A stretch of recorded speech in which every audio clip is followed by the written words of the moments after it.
Shalom Aleichem, meu irmão e minha irmã, como vão vocês? Que Hashem vos abençoe em nome de Yeshua. No vídeo de hoje vamos aprender um pouco sobre o significado do termo Elohim. Esta palavra Elohim é também o nome do Eterno? Esta palavra está no plural, indicando o quê? Vamos ver alguns aspectos muito interessantes relacionados com essa palavra tão importante nas Escrituras.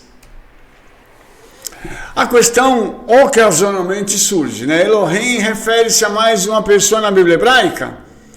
A razão da questão vem do Sefer Bereshit, em Gênesis 1:26, que diz que o Eterno falou o seguinte: vamos fazer o homem à nossa imagem, de acordo com a nossa semelhança, e deixe-o governar sobre os peixes do mar, sobre as aves do céu, e sobre o gado, e sobre toda a terra, e sobre todas as coisas rastejantes que se arrastam na terra. A questão aqui está ligada a quem é que o Eterno está se referindo quando ele diz vamos. Vamos, em português, chama o nós, porque nós não dizemos assim, vamos eu ou vamos você. Nós dizemos sempre, vamos nós. E nós é mais do que uma pessoa. E quando ele fala sobre fazer o homem, ele fala sobre fazer a nossa imagem, o que denota mais de uma pessoa. Entendeu? O texto hebraico, quando ele fala sobre isso, ele usa os prefixos pronominais nu, que significa a nossa imagem como nós. Os cristãos, eles então pegam isso aí e argumentam que o nome Elohim é um plural para o que significa Deus, e portanto mostra que Deus é três: o Pai, o Filho e o Ruach HaKodesh, o Espírito Santo. Esse tipo de raciocínio, ele é o que eu chamo de técnica exegética pobre, já que a doutrina inteira da Trindade é feita e resumida com base em uma palavra, Elohim. Nós vamos perceber, amados, que quando nós temos uma palavra como essa, que no hebraico o sufixo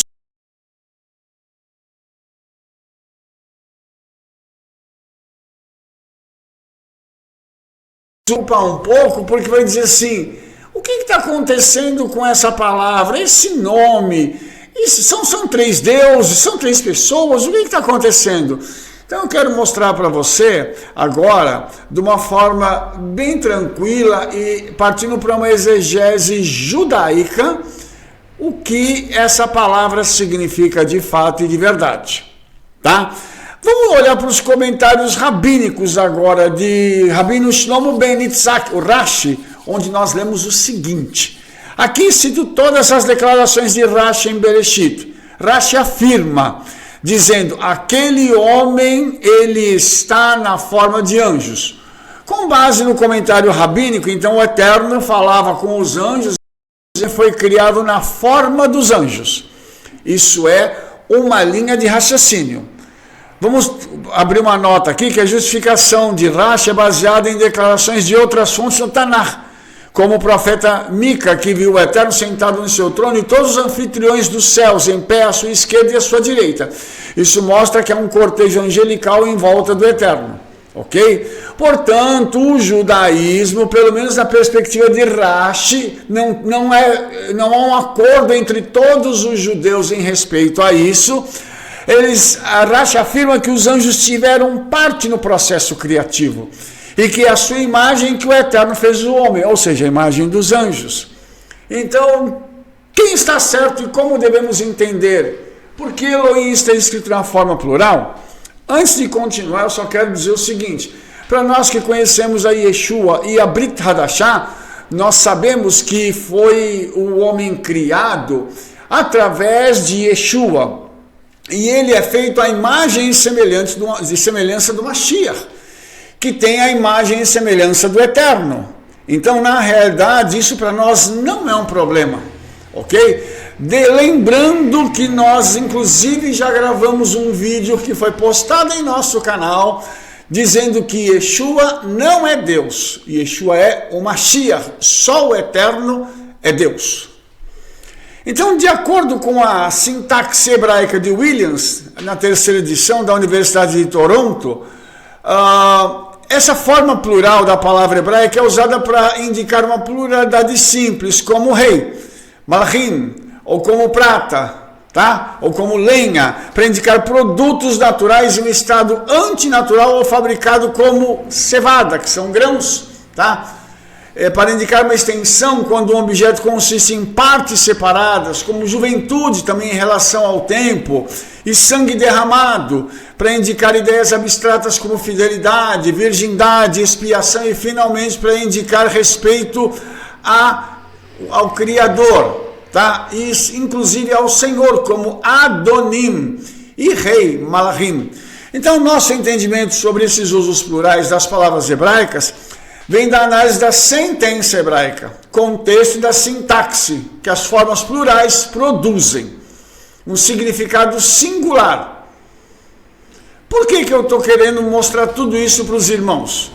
Porque para que a gente possa fazer uma separação, o termo Elohim, ele significa também um plural de majestade, um plural de potencialidade ou de eminência. E eu vou mostrar isso para você agora, quando o nome Elohim está ligado ao Criador. Quando ele vem precedido de um verbo. Todas as vezes que o nome Elohim vem precedido de um verbo, a palavra Elohim vem precedida de um verbo, ela refere-se ao Criador. Fora disso, nós vamos ver o significado dessa palavra agora. E isso vai trazer para a gente um entendimento muito interessante, porque mostra para a gente que quando você conhece um pouco da língua hebraica e você se aprofunda um pouco nas palavras dos sábios, você percebe que nem sempre quando o nome Elohim, ou a palavra Elohim, aparece, está ligado ao Criador, entendeu? Então, nesse caso, a palavra Elohim refere-se a um Deus e é usado para mostrar a completa majestade e magnificência dele, inclusive a sua santidade, ok? É assim que nós entendemos que o Eterno é um soletrado na forma plural Elohim, ok? E quando a gente vai falar da Trindade, nós não podemos entender isso e basear isso somente numa palavra, ok? Por quê? Porque na realidade a gente vai perceber o seguinte: não existem 3 deuses na Bíblia, porque isso denotaria idolatria, e o Eterno é contra a idolatria, entendeu? Então, o Eterno é Deus, o Filho é o remidor, o redentor, ele está hoje num corpo de carne glorificado, e Deus não pode ter corpo de carne. Deus é incorpóreo, etéreo, santo, nunca esteve nesse mundo, não sabe o que é pecado, e Yeshua sabe tudo isso. Yeshua experimentou tudo isso. E o Ruach HaKodesh, que é o Espírito do Criador, que se limitou para poder habitar dentro do homem. Então, tudo isso nós temos que entender antes de continuarmos a nossa reflexão, para que nós possamos compreender o seguinte: não existe uma trindade. E ainda que as pessoas queiram forçar os versículos para poderem dizer isso, o próprio termo Elohim, ele está falando de alguém que estava presente na criação, de alguém que é autor e consumador da criação, e alguém que foi o caminho para que a criação viesse a existir como ela existe hoje, inclusive o homem, ok? Então tudo isso está ligado ao termo Elohim, ok? Quando nós levamos todas as escrituras em consideração, sabemos que o Eterno, o Pai, se senta no trono no céu. A palavra do Eterno procede do Pai, o Ruach HaKodesh procede do Pai. Portanto, o Filho, que é a palavra do Eterno, e o Ruach não poderiam existir sem o Pai.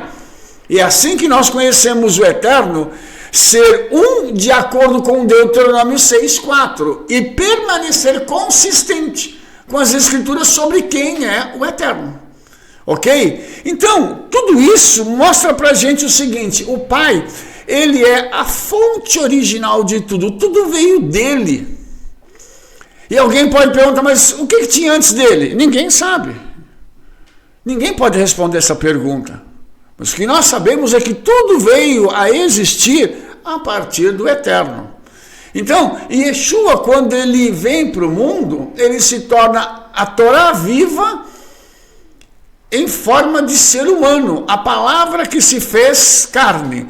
E o Ruach HaKodesh, ele veio para poder habitar em nós, para poder ser o intérprete, aquele que olha para mim e para você, entende as nossas necessidades e transmite isso para os céus, de forma que o Eterno possa, então, através do nome de Yeshua, realizar aquilo que ele precisa para que as nossas vidas sejam conduzidas de tal forma, a fim de que nós não nos percamos.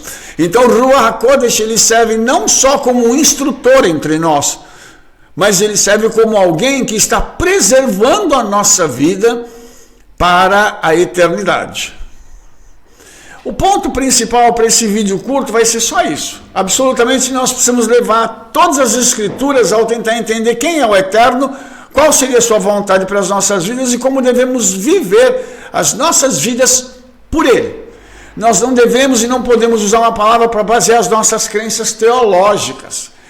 Usar a palavra Elohim só para basear aquilo que eu creio é muito pouco. O Eterno não é só Elohim, ele é muito mais do que isso, entendeu?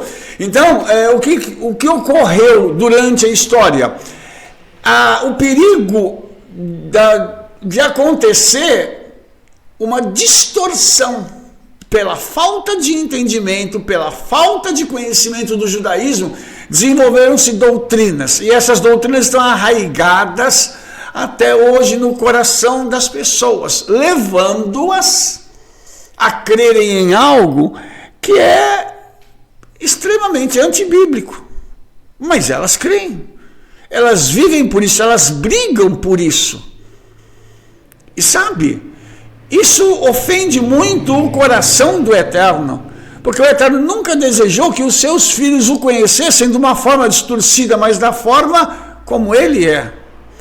Vamos ver um pouquinho o que está por trás da raiz da palavra Elohim. Tá? Ela vem da raiz hebraica ul, que significa poderoso, líder, nobre. Também temos na raiz a palavra ail, que significa carneiro, porta, líder, carvalho. Essa raiz então compõe o termo Elohim, nos mostra que existem alguns segredos muito fascinantes que eu vou comentar com vocês a seguir. Qual é o objetivo de eu colocar aqui a raiz do nome Elohim? O objetivo é fazer com que você entenda de onde veio essa palavra, ok? Se você entender a origem da palavra, você vai entender o significado dela. Então, lá em Gênesis capítulo 1, ela é traduzida como Deus Criador. Em outros locais, então a tradução dela vai ser um pouquinho diferente. Vou analisar a primeira ocorrência do termo Elohim. Bereshit bara Elohim et hashamayim ve'et haaretz. O que temos aqui é a apresentação do Eterno como Criador de todas as coisas, como eu tinha acabado de falar. Então, nesse verso, essa palavra é traduzida como Deus Criador, porque é assim que tem que ser traduzida. Mas vamos entrar um pouco mais a fundo na interpretação. Vamos utilizar dos 3 primeiros significados da raiz, então nós teremos o seguinte, tá? No princípio criou Elohim os céus e a terra, a tradução original. No princípio criou o poderoso os céus e a terra, não mudou muito, né? No princípio criou o líder, os céus e a terra, e no princípio criou o nobre, os céus e a terra. Se eu pegar o significado da raiz, do termo que dá origem à palavra Elohim, nós podemos fazer uma interpretação ainda mais ampla e podemos ver que havia um poder que estava sendo praticado, que estava sendo emanado dos céus para que a terra fosse criada, para que tudo aquilo que existe hoje viesse a existir. Alguém se tornou um líder para comandar esse processo e levá-lo adiante. E essa pessoa não podia ser qualquer um, era um ser muito nobre. Essas 3 características estão de pleno acordo com o restante das palavras desse verso, pois o termo Bereshit traz em si Reshit, que significa cabeça, que está ligado com líder. Somente uma mente poderosa poderia primeiro conceber a criação como nós a conhecemos, tá? E a gente sabe muito pouco do universo. Então imagina o que tem por aí, né? E depois trazer à existência tudo que foi imaginado de uma forma tão detalhada e bela. Essa pessoa certamente ele é o líder de toda a criação. E se ele é o líder, a criação precisa se sujeitar a ele. E aí é que eu entendo, então, como o Eterno deu a Yeshua um nome que está acima de todo nome, porque tudo foi criado através de Yeshua, que também é considerado e chamado de Rei dos Reis e Senhor dos Senhores, ou seja, ele é o Rei de todo o universo. Aleluia! Vamos dar alguns exemplos disso. Pois o Eterno vosso Elohim é o El dos deuses e o Senhor dos senhores, o El grande, poderoso e terrível, que não faz acepção de pessoas nem aceita recompensas. Alegrem-se os céus e regozijem-se a terra e digam entre as nações, o Eterno reina. Tá? Então nós temos poderoso, agora temos líder. Tua é, Eterno, a magnificência, o poder, a honra, a vitória e a majestade. Porque teu é tudo quanto há nos céus e na terra, teu é, Eterno, o reino, e tu te exaltaste sobre todos como chefe, mostrando o Eterno, entre outras coisas, como um nobre. Eu peguei esses versículos para poder mostrar para você que aquilo que está na raiz do termo Elohim não é algo aleatório, é algo que está dentro das Escrituras referindo-se ao Eterno, ok? Então, vamos ver alguns outros exemplos que poderiam ser dados. Vamos ver o que mais está contido na palavra Elohim. Vamos agora adentrar no desdobramento da raiz da palavra Ail, que ela ainda está ligada a Elohim. E vamos aplicar as demais palavras. Em primeiro lugar, vamos falar sobre o carneiro. Você está vendo esse cordeirinho lindo aí? Então, vamos falar um pouquinho sobre ele. O que esse animal tem a ver com a criação ou com o Criador? Quando a criação se deu, já havia necessidade de um projeto de redenção do ser criado, do homem, porque o Eterno sabia o que ia acontecer com o homem. Para isso, o Criador, então, institui a figura, na figura do carneiro, aquele que funcionará como a expiação dos pecados do povo de Israel, e mais tarde apontaria para a figura do Redentor, que num primeiro momento agiria como um carneiro, com mansidão e doçura, mesmo sendo atacado e levado à morte. Aí nós nos lembramos da figura de Yeshua como o Cordeiro de Elohim, que tira o pecado do mundo, como aquele que morreu antes da fundação do mundo para que nós pudéssemos ter redenção e etc. Então, tudo isso apontando para a raiz da palavra que está ligada ao termo Elohim. Então, você percebe que na criação já havia dentro da palavra Elohim um projeto de redenção para o homem. Logo depois também aparece a figura da porta. E aqui nós temos algo fascinante também. Por quê? A porta dá um acesso a algum lugar e ela é controlada por quem está do lado de dentro. Nesse caso, a porta refere-se ao ungido. E essa palavra em hebraico, a palavra porta, né, é sha'ar, e ela significa a porta de uma cidade. Então essa pessoa é também a porta que dá acesso a uma cidade. E nesse caso, nos céus. É ele quem controla e quem poderá ter acesso a este lugar. Olha que lindo. Então, quando Yeshua diz que ele é a porta, ele está querendo dizer o seguinte: eu sou a porta de uma cidade. Quando você entrar por mim, você vai ter o seu destino final numa cidade que está no Olam Rabá, na eternidade, chamada Hadashah Yerushalayim. Aleluia. Tudo isso ligado ao termo Elohim. Lembre-se disso.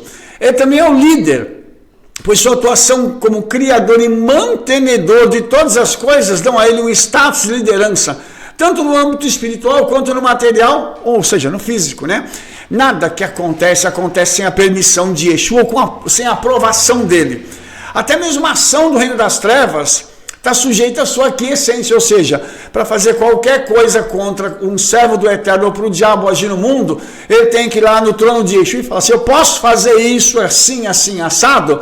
Se Yeshua disser não, aquela ação maligna não vai adiante, porque ele reina como líder de todo o universo. Aleluia! Finalmente nós temos a palavra carvalho, né? que também está ligado ao termo Ail. O que essa árvore tem a ver com a criação, ou melhor, com o Criador?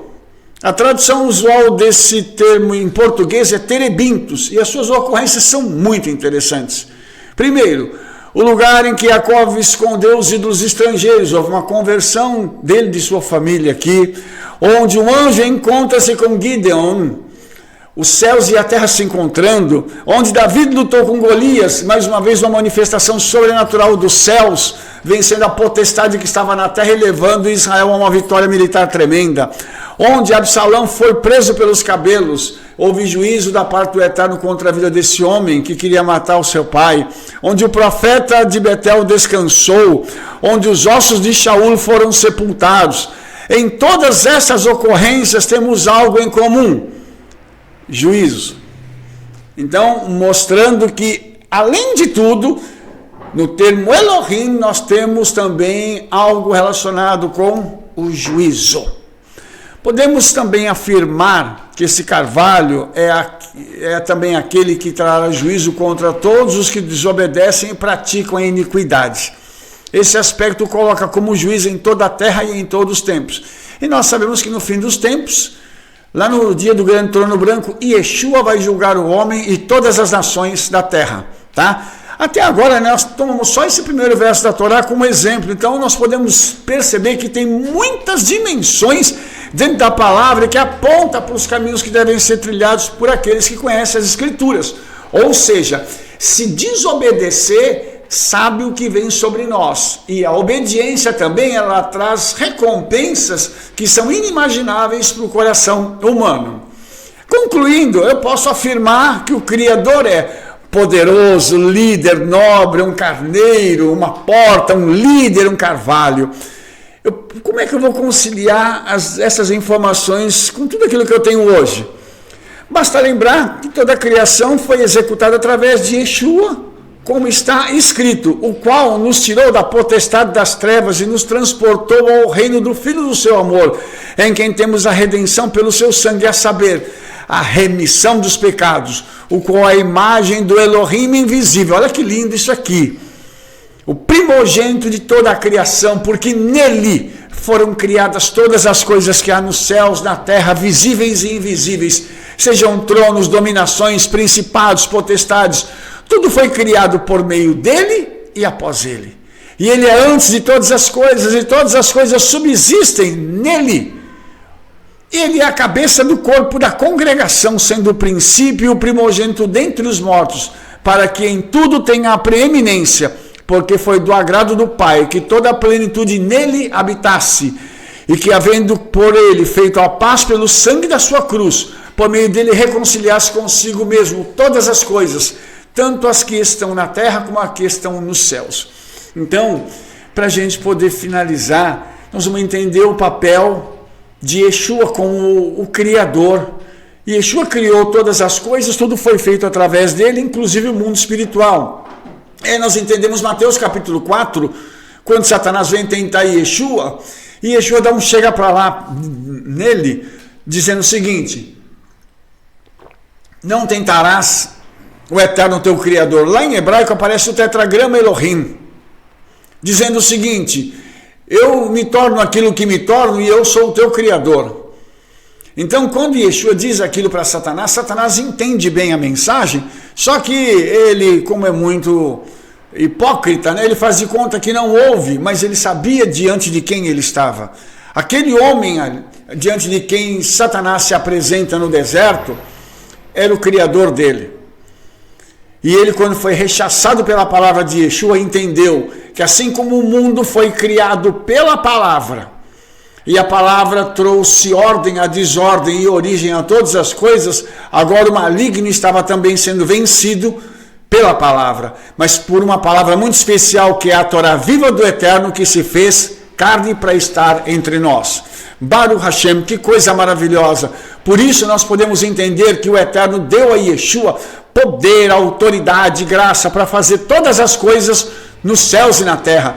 Que assim seja conosco, que nós possamos compreender o papel de Yeshua nas nossas vidas, para a glória também do Eterno.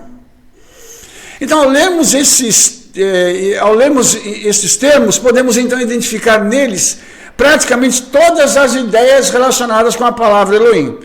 Com essa explanação, temos a solução para um problema teológico imenso que já gerou discussões e levou pessoas a conclusões que destoam completamente do restante das Escrituras. Refiro-me àquele verso que diz: viram os filhos de Deus que as filhas dos homens eram formosas e tomaram para si mulheres de todas as que escolheram. Então, a palavra Deus aqui é Elohim, e como ela não é precedida por um verbo, tá? Não se aplica ao Criador. Então, faremos uso da raiz para entendermos a real tradução, a raiz ul, que significa poderoso, líder, nobre. A tradução do verso ficaria mais ou menos assim: viram os filhos dos poderosos, ou líderes, ou nobres, que as filhas dos homens eram formosas, e tomaram para si mulheres de todas as que escolheram. Essa tradução se alinha com a própria ocorrência da Escritura, que diz: havia naqueles dias gigantes da terra. E também depois, quando os filhos dos poderosos entraram as filhas dos homens, e delas geraram filhos. Estes eram os valentes que houve na antiguidade, os varões de fama. Perceba que a palavra poderoso ela se encaixa perfeitamente com o restante do verso, que diz: estes eram os valentes que houve na antiguidade, os varões de fama. Por isso, quando nós tomamos a Escritura com conhecimento, com entendimento, a nossa interpretação nunca vai criar algo novo. Nós não vamos criar uma doutrina, não vamos dizer que aquilo era uma aberração e etc., como muitas pessoas têm dito por aí, torcendo, fazendo mau uso desse verso. Pelo contrário, nós vamos entender que aqueles eram homens poderosos, ou seja, homens que tinham uma estirpe, eles tinham uma nobreza, eles tinham uma autoridade muito grande e se casaram com aquelas mulheres. Quando consideramos uma tradução, nós precisamos de duas coisas: o conhecimento da língua, no caso o hebraico, e uma percepção do contexto, pois sem essas duas condições existe uma grande chance de cometer-se erros, e é isso que tem acontecido, e as redes sociais estão inundadas de porcaria, de coisas que têm sido publicadas, heresias, que são coisas assim terríveis, e têm levado muitas pessoas a crerem nisso. E o interessante, amados, é que estas pessoas creem mais na mentira do que na verdade. Quando você mostra que aquilo não é daquela forma, a pessoa ainda diz: mas o fulano de tal disse isso, eu acredito nele. Isso é muito sério, irmãos, porque o diabo tem usado pessoas para tomarem a palavra do Eterno, falsificarem-na, fazerem interpretações erradas e levarem pessoas a acreditar. Porém, eu quero dizer uma coisa: o juízo para essas pessoas será muito grande, porque essas pessoas estão levando outras pessoas a negarem o nome de Yeshua e negarem a obediência à verdadeira palavra do Eterno. Finalizando, nós ficamos felizes de poder demonstrar através desses termos originais, né, mas uma forma de interpretarmos as Escrituras e também conseguir uma maior compreensão dos textos, mesmo em situações difíceis como Gênesis capítulo 6. Oxalá tenhamos a condição de desbravarmos cada vez mais esses caminhos e levar os originais para a gente dividir com os irmãos o conhecimento do Eterno. Que cada um de nós, irmãos, possamos nos preparar, beber de uma fonte pura, para que nós tenhamos condições de trazer aos nossos amados que estão próximos e mesmo os que estão longe, um conhecimento puro da palavra do Eterno, sem mancha, e que leve-os à fé verdadeira em Yeshua HaMashiach e nada mais. Baruch Hashem, que o Eterno te abençoe em nome de Yeshua. Eu espero que você tenha gostado do nosso vídeo. Se você gostou, dê um like, favorite, clica no sininho para você receber as nossas recomendações e espalha para todo mundo o trabalho que nós estamos fazendo. Nós nos vemos